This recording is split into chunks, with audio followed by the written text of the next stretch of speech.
បាទវីដេអូនេះដែរគឺសម្រាប់អ្នកដែលប្រើ iPhone បាទគឺអស់បារម្ភទាក់ទងជាមួយនឹងការបាត់ទូរស័ព្ទឬក៏ខ្លាចគេយក Apple ID យកទៅប្រើអីចឹងណាអញ្ចឹងយើងវីដេអូនេះនឹងចែកម្លែកទៅដល់បងប្អូនសម្រាប់ដែលគាត់មានបញ្ហាទាក់ទងជាមួយនឹងបាទការបាត់បង់នៅ Apple ID បាទនៅពេលដែលគាត់ឈប់ប្រើទូរស័ព្ទហ្នឹងឬក៏គាត់បាត់ក្នុងករណីចោលលួចអីចឹងណាអញ្ចឹងរបៀបបិទវាយើងចូលទៅកាន់ setting មកបាទអញ្ចឹងអ្នកទាំងអស់គ្នា scroll មកក្រោមយើងទៅយកពាក្យថា screen time នេះបាទអ្នកទាំងអស់គ្នាបើលើ screen time ហ្នឹងមកអញ្ចឹងទី1អ្នកទាំងអស់គ្នាអូមកក្រោមមកយើងនឹងឃើញពាក្យថា lock screen time បាទ setting ណាអញ្ចឹងនៅក្នុងចំណុចនេះអ្នកទាំងអស់គ្នាប៉ះលើវាមកអញ្ចឹងវាទាមទារឲ្យយើងដាក់បាទលេខកូដចំនួន4ខ្ទង់បាទជាបាទកូដ ID របស់យើងនៅពេលដែល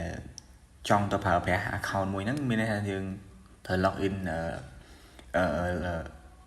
passcode ID ហ្នឹងហើយអញ្ចឹងអ្នកនរគ្នាអាចដាក់វាមក4ខ្ទង់ណាលេខដែលអ្នកនរគ្នាចង់ដាក់ហើយអ្នកនរគ្នាចេញមកវិញមកបាទទី2អ្នកនរគ្នាចូលទៅកាន់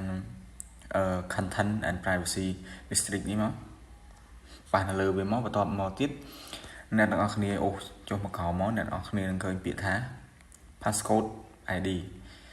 passcode and fake ID ណាអ្នកនរគ្នាប៉ះលើនឹងមួយមកបន្ទាប់មកគឺពាក្យ download ណាអញ្ចឹងមានន័យថា passcode ដែលអ្នកទាំងអស់គ្នាដាក់មិញហ្នឹងគឺបាទតើតែអ្នកទាំងអស់គ្នាជាម្ចាស់ទូរស័ព្ទខ្លួនឯងទើបអាចដោះបានបាទទី2អ្នកទាំងអស់គ្នាចូលមកពី account ខាងក្រោមហ្នឹងទៀតយកពាក្យបាទ download ដូចគ្នាអញ្ចឹងអ្នកទាំងអស់គ្នាចេញមកវិញមកបាទចេញបំផុតមកយើងកលេចទៅមើលកន្លែង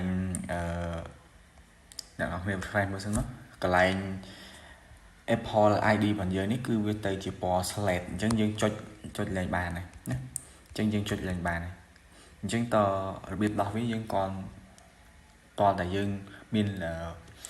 លេខកូដ ID 4ខ្ទង់មិញហ្នឹងហើយយើងចូលទៅ allow នៅក្នុងហ្នឹងទើបអាចមានសិទ្ធិប្រើប្រាស់ Apple ID នឹងបានណាហើយទោះជាយកទៅបុក program ឬក៏យកទៅ set up បាទនៅក្នុង computer ក៏អត់បានដែរ